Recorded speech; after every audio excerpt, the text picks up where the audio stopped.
Good day everyone, this is Sir Carlo and welcome back to our Mathematics 8 video discussion. So we will now continue discussing the second module of our third quarter for the school year, which is the axiomatic structure of a mathematical system in geometry. So before we start, kindly get your modules and follow along this discussion. So let's go directly to our first lesson, which is define terms in geometry. So as you can remember, on the first module, we talked about the undefined terms or the basic terms of geometry, which are points, lines, and planes. Now in this module, we will discuss more terms in geometry. So we have here four terms, which are segment, ray, opposite rays, and angle. So let's start with our first term, which is segment. So what is a segment? A segment is part of a line that consists of two endpoints, all points between them. So unsa may kalayan sa segment o sa line? So as you can remember, ang line na ay two arrowheads, which means ang line is dili maputol, dili mahuman. It extends um, both sides, it extends in opposite direction and it extends indefinitely, wala siya katapusan. But sa segment, na siya two endpoints, like this one in the diagram. So natay segment AB. So as you can see, walay arrowhead, di ba? Natay 2 points sa isikatumoy or sa each end, point A and point B. So how to name a segment? You can name a segment by its two endpoints, such as AB, then naibagli sa ibabaw, na line sa ibabaw. Notice nga walay arrowheads sa both points, kay if naana siya arrowhead, that is line. This is read as segment AB or segment BA. Bisan asa ang mauna, pwede A, pwede ang left nga endpoint, or pwede ang right nga endpoint. So look at the diagram. So mauni ang segment. Ing ani yung sound pag-drawing ang segment. So na-line, then ay two endpoints, then name sa two endpoints, which is in this case AB. So we can write its name as segment AB. AB na naibagli sa ibabaw. So that is a segment. So basically, a segment is part na siya sa line. Certain nga part sa isa ka line. Dili siya ang line mismo, but isa ka part sa line. So that is what a segment is. Next, we have ray. A ray is part of a line, part happens siya sa line, that consists of one endpoint and all the points of the line on one side of the endpoint. So kung ang segment na ay two endpoints, ang ray, nara siya one endpoint, and then ang pikas niya nga tumoy is it extends. It consists all the points of the line on one side. So how to name array? You can name array by its endpoint and another point on the ray, such as AB, then ay line sa ibabaw with an arrowhead on the right.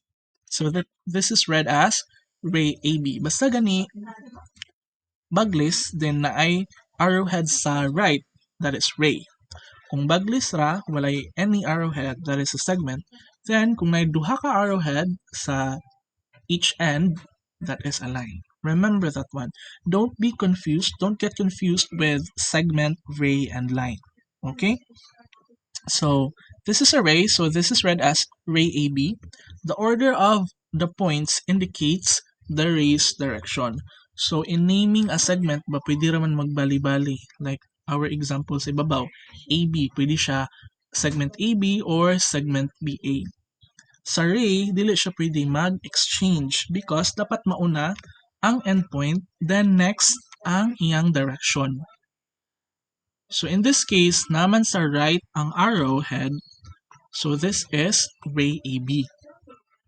If kaning arrowhead or ang iyang direction napa sa pikas, so this will be ray BA. But naman sa right ang atong arrow, so that indicates the direction of the ray. So this is ray AB.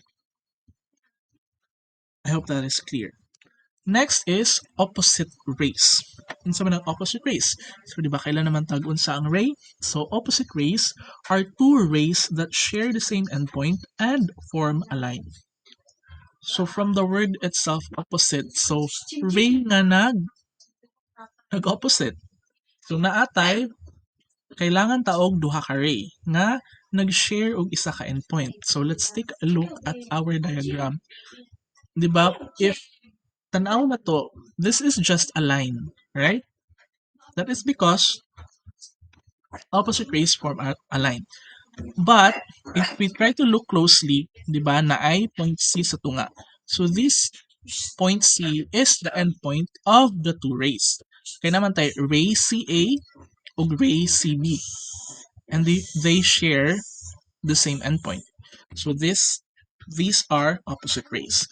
How to name opposite rays? You can name opposite rays by their shared endpoint and any other point on each ray, such as ray CA and ray CB. So, di ba, ang rule man in naming array is dapat mauna ang endpoint, then next ang iyang direction. So, kay C man ang atong endpoint, this is the shared endpoint of the two rays. So, dapat mauna ang C. So, in naming these two opposite rays, they will be named as ray CA and ray CB. So, dapat mag-una jud ang endpoint. Next ang iyang point nga na ay arrow or nag-indicate sa iyang direction. Next, we have angle. I'm sure you know what an angle is. An angle is formed by two rays with the same endpoint. The rays are the side of the angle. The endpoint is the vertex of the angle. So, kung ang opposite rays kay makaforman og line kay flat raman siya, di ba? Ang angle two rays gihapon, but dili siya mag-form og line. Na siya vertex. Ang shared endpoint that is called the vertex. So, if we try to look at the diagram, diba, duha ka ray. Ray AB og ray AC. Then, nag-share sila og endpoint or this is what we call the vertex. So, this is an angle. This is an example of an angle. So you can name an angle by, kung saan man nato pag-name ang angle, there are three different ways. So this can be called as angle A. Take note of this sign. Kani, this is not less than ha. This is the symbol for angle. So, unsa man nato pag-name ang isa ka angle? There are three ways. Pwede nato siya i-name by using its vertex. Unsa gani ang vertex? The shared endpoint of the rays. So, asa man ang shared endpoint aning duha ka ray? Kaning point A. So, this is the vertex. So, pwede ni nato mo'y gamiton in naming an angle. So, kaning angle, pwede nato na siya tawgon og angle A. Kaya di ba mao man ang iyang vertex. So, pwede nato siya tawgon og angle A. Or pwede pod by using a point on each ray and the vertex. So, pwede ta magamit sa vertex, then isa ka point sa duha ka ray. So, di ba ang atong first ray kay ray AB, and then the second is ray AC. So, pwede na to gamiton ang kaning nga points in naming our angle. So, pwede siya og angle BAC. Diba? Angle BAC. Gigamit na to ang tulo ka points. Or pwede pod nga angle CAB. Now, pwede ba nato ni siya tawgon og angle ABC? Dili. Nganuman, dapat naa sa tunga ang vertex or ang shared endpoint. So, dapat always naa sa tunga ang vertex. So, pwede rin nato siya tawgon as angle BAC or angle CAB. Or lastly, we can name an angle by using a number. So, we can choose any number. So, in this example, nagamit ta og number 1. So pwede na siya tawagon og angle 1. So pwede na siya og any number, angle 1, angle 2, but in this case we are using angle 1. So those are the 3 ways on how we can name an angle. Please remember that one. So these are the defined terms of geometry. Again, segment, ray, opposite rays, and angle. So you have here your practice activity, the what's more. Use the figure on the right to answer each of the questions. So natay figure ari sa kilid mo siya og siya tiil og manok. Diba there are different lines, na rays, na mga points. So number 1, which rays are opposite rays? Haman ani ang opposite nga ray. So pwede nga si ray OA and ray OE. Okay, diba? They share a common endpoint man. So these are opposite rays. Number 2, what is another name for angle 2? Asa man ani ang angle 2? This one.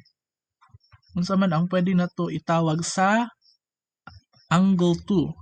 So pwede nga angle O, kay di ba ang O man ang iyang vertex, or pwede po nga angle BOC or angle COB. So remember the 3 ways on how to name an angle. Number 3, which rays form angle 3? Oh, pangita na to ang angle 3, this one. Unsa daw nga rays, unsa nga mga ray ang naka-form ani nga angle? So again, what is a ray gani? Na ay endpoint and na ay arrowhead sa tumoy. So ang angles ay ang rays nga naka-form sa angle 3 kay ray OD and ray OC. Number 4, which angles have ray OB as side? Asa man ani ang ray OB? So this one, ray OB. Kani nga ray. Unsa man daw nga mga angle nga gigamit ang ray OB as side? Asa man nga angle part ang ray OB? So nay duha. Pwede sa angle 1, kay diba this is angle 1. Kani man ang iyang side o kani. And the other one is angle 2. This one, OB and OC. So very easy ra ang inyong practice activities. Now let's go to lesson 2. Distance and midpoint of a segment or line. So mag-measure na ta og distance ug midpoint sa segment or line. So we have here our term, distance. So unsa man ang distance? Distance is in Bisaya kalayon. So what is the definition? The length of the straight line segment that links the 2 points. So when we say distance, ang gitas-on daw sa straight line segment that links the 2 points. So we have here an illustration. So natay duha ka point A and point B. So ang distance is ang length ani, kitas-on ani nilang ani nga line nga nag-connect sa point A o B. So saan man nato pagpangita sa distance? We have this formula. AB or kani AB, the distance of AB, point A and B is equal to absolute value of A minus B. So sa maning absolute value kaning mura siya gikulong ang A minus B, meaning ana it is the positive value. So kung unsa man ang result sa A minus B, the absolute value is always the positive one. So kapunay siya positive. Kay wala may distance nga negative. So unsa man ani ang A ug B, where A is the coordinate of the first point and B is the coordinate of the second point. So we have here postulate 5, the ruler postulate. On a number line, every point is paired with a number and every number is paired with a point. So nakailan naman mo unsa ng number line, di ba? Parehas ni this is a number line. So every point kuno ani kaning mga naibaglis na ay point ana, it is paired with a number. Kaya di ba na may numbers sa ubos? Of course, because this is a number line. And every number kaning nasa ubos, kaning -10, -9, taman 0, 1, 2, 3, 4, naa siya pair nga point. So muna postulate number 5. We have postulate 6. If 3 points A, B, and C are collinear, recall what is collinear, and B is between A and C. So kung naa kuno tay tulo ka points nga A, B, and C, then si B naa sa tunga ni A ug ni C, then A plus B plus B plus C is equal to AC. Example. So this is an example of a number line. So again, sa itong postulate number 5, every point kuno is paired with every number and every number is paired with a point. So natay given nga point A, di ba si point A na siya partner nga number, -9. So sa -9 na po siya given nga partner nga point which is ang point A. Same with the other numbers. Ang point B na partner nga -2. Ang point C, partner niya ang 0. Ang point D, partner niya ang 4. Ang point E, partner niya ang 7. Next, how do we find the distance between A to B? So, kani nga duha ka points, point A, point B. How do we find the distance between these 2 points? Pila man ang distance ani nilang duha. So gamito nato ang formula. So line segment AB is ang formula di ba is absolute value of A minus B. Again, ang A mo na siya ang coordinate sa first point, then ang B coordinate sa second point. So unsa may coordinate sa first point? Unsa atong first point? Ang A. Unsa may iyang partner nga number? So ato siyang pulihan og -9. Kaya di ba ang partner sa point A kay -9. So atong ibutang diri si -9 minus unsa man ang partner sa point B. Di ba ang partner sa point B diri sa atong number line is -2. So ang atong equation mahimong -9 minus -2. That is by substitution. So atong gi-substitute ang mga number sa atong given nga points. So pila man ang -9 minus -2? So mahimo siyang -9 plus 2 kay di ba kung mag-subtract ta og negative, mahimo man siyang positive. So mahimo siyang -9 plus 2. So pila may answer sa -9 plus 2? That is equal to -7. The absolute value of -7. So again, unsa gani ang absolute value? That is the positive value. So -7 man ang atong answer, ang iyang absolute value is +7. So meaning, ang distance or ang kalayuon from point A to point B is 7 units. So pwede na to siya ihapon para ma-prove na to kung sakto ba ang atong answer. Sugod ta sa A, sugod ta count. 1, 2, 3, 4, 5, 6, 7. So sakto ang atong answer. The distance between points A to B is 7 units.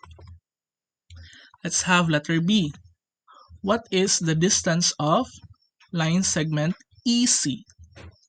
So kani point E and point C.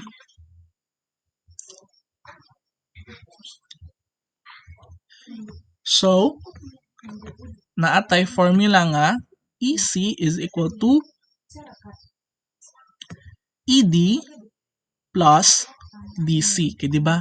Na makalabay man taog isa pa ka point sa tunga. Right? So, pwede na to i-add ang distance sa ED ug ang distance sa DC. So, we have here, sa may formula. So, ang distance sa ED is E minus D, then plus ang distance sa DC, which is D minus C. So, ato rin yung ipang substitute. So, silbi ato rang gi-add ang duha ka distance, ang distance sa ED o ang distance sa DC. So, unsa na to pagpangita sa distance sa ED, gamit ang formula, mahimo siyang E minus D plus distance sa DC, mahimo siyang D minus C. Then, atong ipang substitute ang ilang partner nga mga numbers. Unsa may partner sa point E, 7 minus ang say partner sa D, 4. Then plus, absolute value gihapon, partner sa D, 4 minus ang partner sa C, 0. So nato equation nga, absolute value of 7 minus 4 plus 4 minus 0. So unahon na to, ang 7 minus 4, that is equal to 3, plus 4 minus 0, that is equal to 4. Then, absolute value of 3 is 3 ra gihapon, absolute value of 4 is 4 ra gihapon, then 3 plus 4 is equal to 7. So ang distance between points E and C is 7 units. Or simply pwede ra pod dito una nato E minus C. EC is equal to absolute value of E minus C. Dili na nato i-add pa ang distance sa ED, ang distance na pud sa DC. Pwede ra magditso taog subtract sa E minus C. So ato ra mong i-substitute ang ilang partner nga numbers. Unsa may partner sa E, 7 minus partner sa C, 0. So absolute value of 7 minus 0 is just equal to 7 units. So that is how we find the distance of 2 points. So very easy. So in the given example, you notice that the two segments have the same measure, di ba? Ang atong answer sa letter A, katong distance sa A to B is 7. Then ang distance pod sa EC or E to C is 7 gihapon. So pareha sila og distance. So sa may tawag kung pareha sila og distance, they are called congruent segments. In symbols, ing-ani ang symbol sa congruent class. Mura siya equal sign nga naay nag-wave-wave sa ibabaw. So that is the congruent symbol. So congruent man daw silang duha kay same man sila og distance. So line segment AB is congruent to line segment EC. Remember that one. So manata sa distance, ani na punta sa midpoint. Unsa man ang midpoint? From the word mid or middle, point, tunga nga point. So by definition, midpoint is a point on the segment that divides it into two congruent parts. So naay isa ka point nga mag-divide sa atong segment. So meaning ang kana nga point na jud sa tunga kay para ma-divide niya ang segment. So we have here our illustration. So naatay segment AB. Then naay O sa tunga.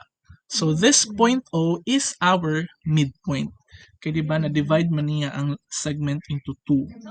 So kanang nasa tunga mo na ang atong midpoint. Now how to find the midpoint? So we have this formula. Midpoint O is equal to A plus B over 2.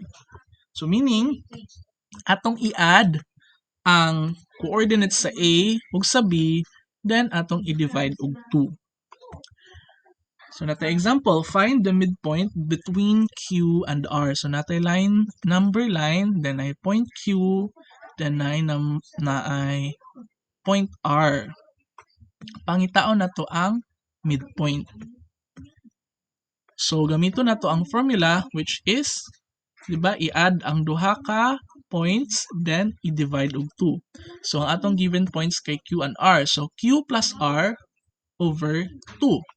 Then, atong i-substitute ang value sa Q ug sa R or ang numbers na partner sa Q ug sa R or ang ilang coordinates. So, ang partner sa Q is -3. Ang partner sa R is 4. So, mahimo siyang -3 plus 4 divided by 2. So, nahon na to ang nasa ibabaw. -3 plus 4 is equal to 1 over 2. So, ang answer is 1/2 or 0.5. So, kaning 0.5 or 1/2, pangitaon na to diri sa atong number line kung asa siya dapit. So, ang 0.5 is naa siya tunga sa 0 ug sa 1. Kaya di ba 1/2 man siya. So, naa siya tunga sa 0 ug sa 1.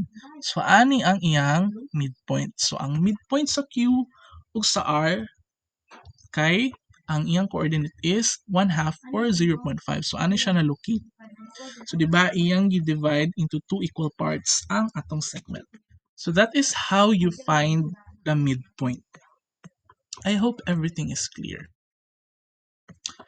Now, algebra can be used to solve for unknown quantities in each segment. So, bisan geometry na ta, magamit gihapon daw nato ang algebra. The lengths of the segments are given as algebraic expressions. So, pwede pod ang mga length ihatag siya as dili whole number kundi algebraic expressions. We can make equations for these expressions by applying the segment addition postulate and the definition of midpoint. So tanaw na to ning example. So natay number line ani segment EG is equal to 59. So ang measure daw sa EG is 59. So ang question is, what are the measures of segment EF and segment FG? So kaning E to G, ang measure ana is 59. Now, unsa daw ang measure sa E to F ug sa F to G? Natay given nga measure. Ang measure daw sa E to F is 8x minus 14. Kay di ba algebraic expressions man. Then ang measure sa FG kay 4x plus 1. So unsa man nato pagpangita sa tinuod jud nga measure sa EF ug sa FG? Kailangan nato pangitaon ang x. Ani nga algebraic expression. So how to find the value of x? So di ba naatay duha ka segment which is EF og FG. So kung atong i-add ang EF og FG, that will be equal to EG. So segment EF plus segment FG is equal to segment EG. That is the segment addition postulate. Now, kay ang EF ug FG gitagaan man ta og value in algebraic expression, so pwede nato ni i-substitute. So ang EF, unsay given nga value sa EF, 8x minus 14 plus unsay given nga value sa FG, 4x plus 1 equals 59. This amaning 59 mo ni ang given value sa EG. So ingani na ang atong equation. 8x minus 14 plus 4x plus 1 equals 59. So unsa man nato pagpangita sa x? First natong button is combining like terms or kanang pareha og apelyido. So di ba naman tay 8x, natay 14, natay 4x, ug natay 1, ug natay 59. So katong nay mga x atong taparon. So 8x plus unsa may laing nay x? Ang 4x. Then minus 14 mo ra gyapon ang sign nga itong gamiton. Minus 14 plus 1 equals 59. So nagtapad na ang pareha og terms. Si 8x og si 4x, si 14 og 1. Then nagyapon ang 59 sa right side sa equation. Now, ato siyang i-simplify. 8x plus 4x is equal to 12x. Then, negative 14 plus 1 is negative 13 equals 59. So, ang atong equation, mahimo ng 12x minus 13 plus 59. Dayon, ang atong goal man is makita na to ang x. So, kailangan kaning 12x ra ang mabilin sa left side sa atong equation. So para ma-cancel nato ning negative 13, mag-add ta og laing 13. That is applying the addition property of equality. So mahimo siyang 12x minus 13 plus 13 equals 59 plus 13. So kaning negative 13 plus 13 kay makancel man na kay equal to 0 man na. So mahimo siya ang mabili na lang ani is 12x equals 59 plus 13 72. So ingani na ang atong equation 12x minus 72. Now ang atong goal is kaning x ra man jud ang mabilin. So ang ato ni siyang dividean og 12 or multiplyan og 1 over 12 ang both sides sa equation. So mahimo ni siyang 1 over 12 times 12x. So equals 72 times 1 over 12. So ani na ta mag-cancel. So kaning 12 og 12 makancel man eh. So ang mabili na is 1x or x. X na lang kay invisible na ang 1. Then 72 divided by 12 is equal to 6. So 6 times 1 is 6. So therefore, x is equal to 6. So from these equations, nakita na nato ang value sa x, which is 6. Naman na ba tag-answer? Wala pa, because ang atong goal is pangitaon ang tinuod nga measure sa EF o sa FG. So ang atong nakita nga x, ato siyang i-substitute sa given nga expression. So di ba ang given nga value sa EF kay 8x minus 14. Then nakita naman nato ang x, so atong i-substitute ang x ani nga equation. So we have 8x minus 14, ang x mahimong 6. So 8 times 6 minus 14. So pila may 8 times 6, that's 48 minus 14. Therefore, segment EF is equal to 34. Same with FG. Diba? Ang given sa FG kay 4x plus 1. Then, ang atong x kay 6.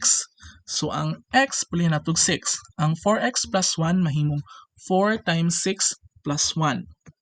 So, 4 times 6 is 24 plus 1 is equal to 25. So, nakita na nato ang value or ang measure sa segment EF o sa segment FG. Example number 2. Q is the midpoint of segment PR.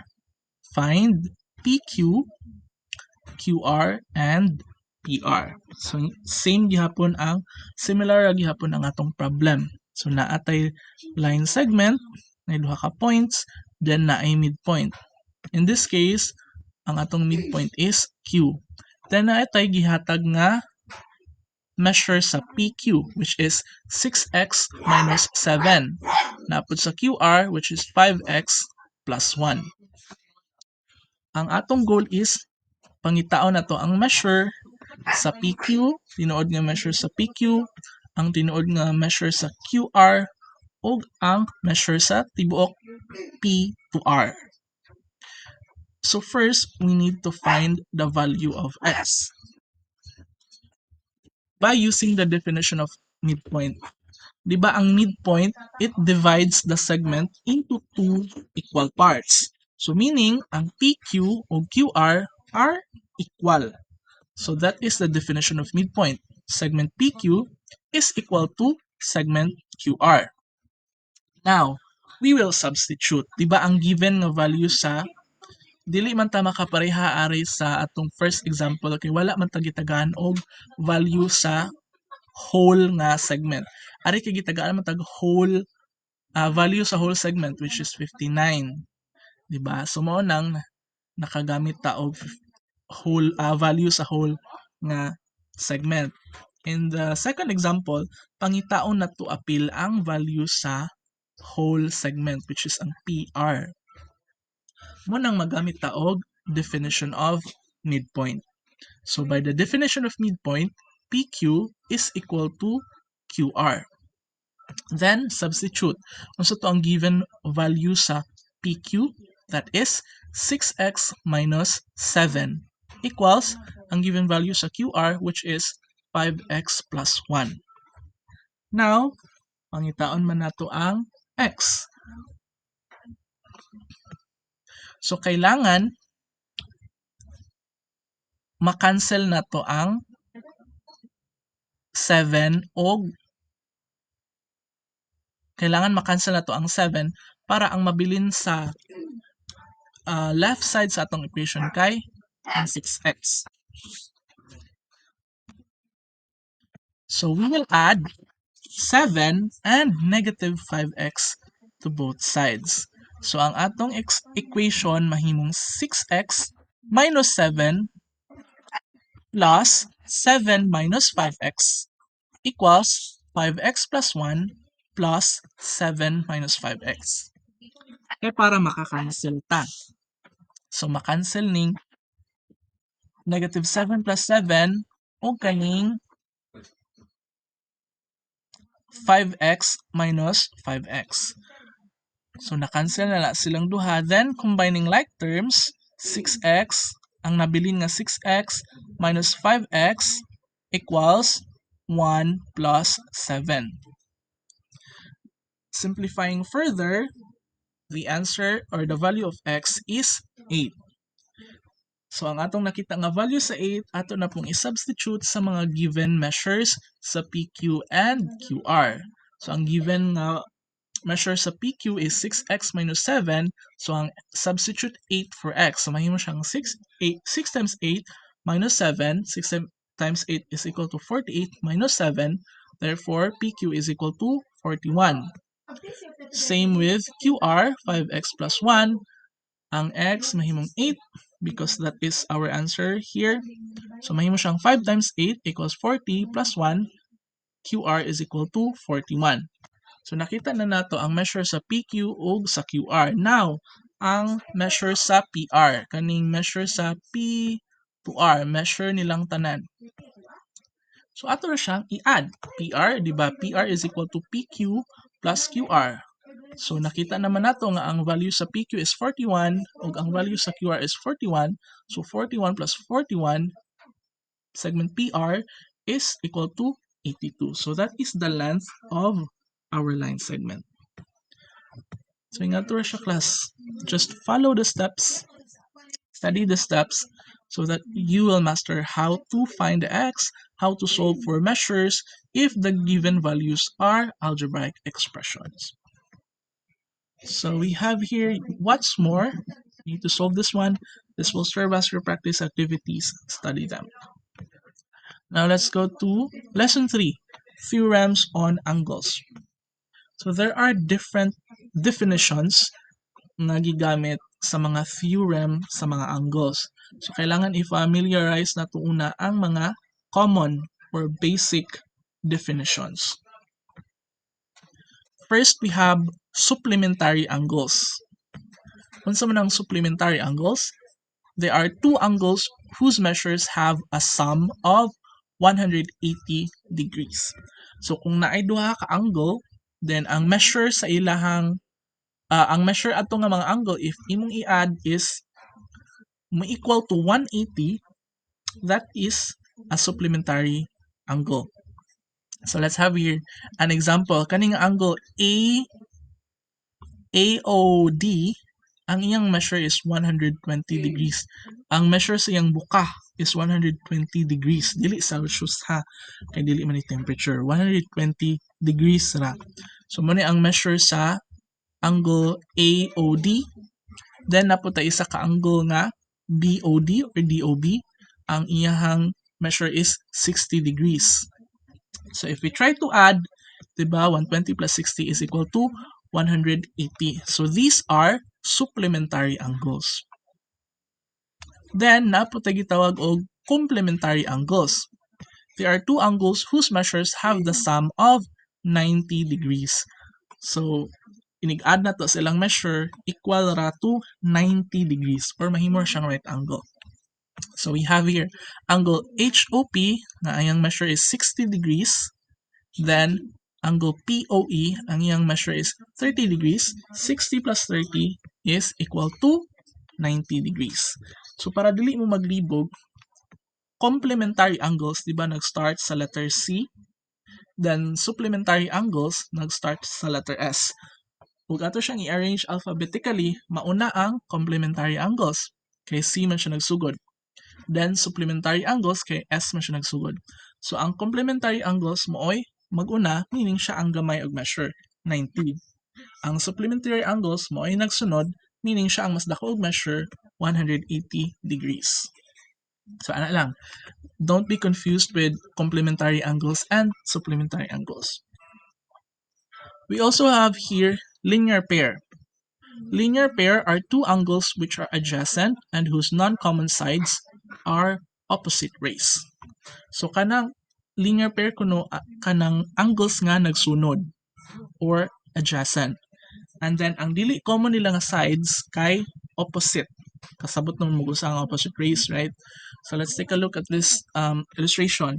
So natay angle AOD og angle BOD.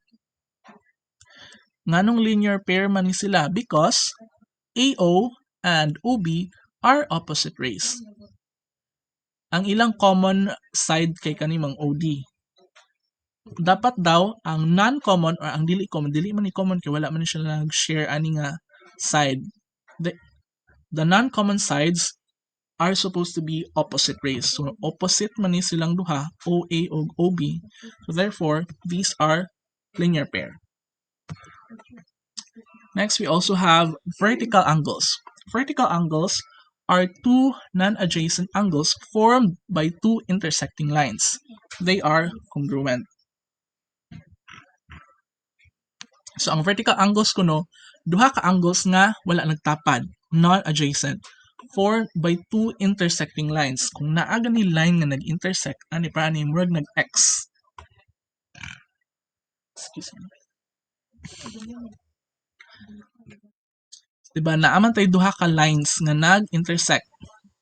So naka-form siya og duha ka angle nga wala nagtapad. So these are vertical angles. So angle FIT, kaning angle FIT, and AIH, kani, diba wala man sila nagtapad, nagtalikod silang duha. So they are vertical angles. Nag-share sila og vertex, wala sila nag-share og common side. So they are called vertical angles. And then diba naka-form siya og two lines nga nag-intersect. And then they are also congruent. So pareha sila og measures. Kung unsa measure sa angle FIT, mo po measure sa angle AIH. Same with FIA and angle TIH. So those are vertical angles. We also have here adjacent angles, are angles which have a common side and a common vertex but no interior points in common. So kanang angles nga nagtapad, then naa sila'y nag-share sila og isa ka side. So kaning angle LOV og angle VOE, di ba nag-share sila og isa ka side. So these are adjacent angles. And we also have perpendicular lines, are lines that intersect to form right angles. Unsa man ang right angles? Right angles are angles that have 90 degrees as their measure. So kung naay duha ka line nga magtagbo or mag-intersect, then maka-form og 90 degrees or right angles, they are perpendicular. They are called perpendicular lines. And this is the symbol for perpendicular. Murag T nga nabali. So in this illustration, line CP, line CP is perpendicular to line HM.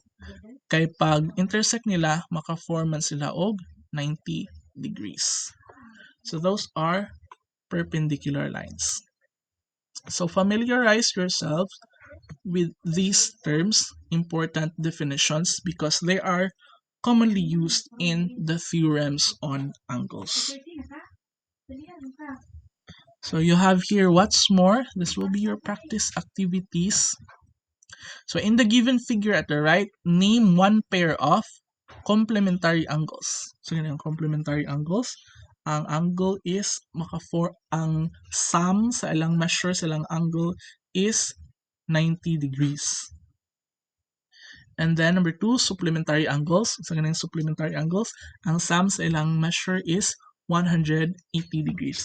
So bisan og walay numbers nga gihatag or walay kanang exact measurement nga gihatag, you can actually see based sa ilahang forma. Compare them with the examples. Though this is just practice activity or po. Then we have vertically opposite angles, perpendicular lines, and you have letter B. And then the most important activity, which is the assessment. Read each item carefully and choose the correct answer. Review your modules before answering the assessment because this is recorded and graded. And then, put tayo performance task. This is a very easy performance task. You can actually Google your answers or you can create your own statement using the undefined terms or even the defined terms. Magpintag any term from module 1 to module 2, any term nga atong gi-define, nga atong gi-discuss, then you write a hugot statement. Ganahan mo ingana kay bukong ganahan mo hugot-hugot. So you choose one term and use it in a hugot statement. That will be your performance task. Okay?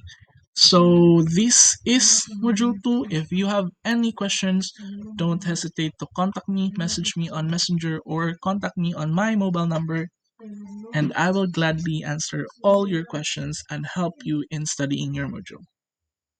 So that's it for today. Thank you so much for listening. Thank you for watching and have a great day.